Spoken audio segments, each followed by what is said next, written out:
Стивна кампањата околу превентивната борба со африканската чума кај свињите. Колку е намален бројот на овие домашни животни кај малите и големите фармери, а колку кај дивите во природата, засега никој не соопштува. Неофицијално во кочанските ловишта нема пријавено дека се отстрелани диви свињи и покрај неколкуте хајки што ги организираа концесионерите. Во Виничко ситуацијата е неспоредливо подобра, бидејќи тамошното удружение Бел Камен во хајките има отстрелано помеѓу 15 и 20 примероци. Битно е дека кај ниту еден примерок не е откриена африканска чума, односно дека свињите не се заразени.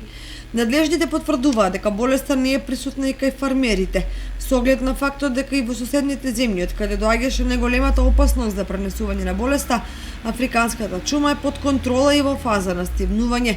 Се добива впечаток дека најлошото помина. При тоа превентивните мерки се уште се на сила, па десеткувањето на свињите продолжува.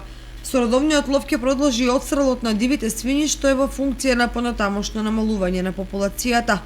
Наскоро би требало да следува сумирање на резултатите или подобро речено на последиците од превентивните мерки, а врз основа на анализи и дефинирање на проценки како и за колку време состојбите ќе се вратат во нормала или на претходно ниво.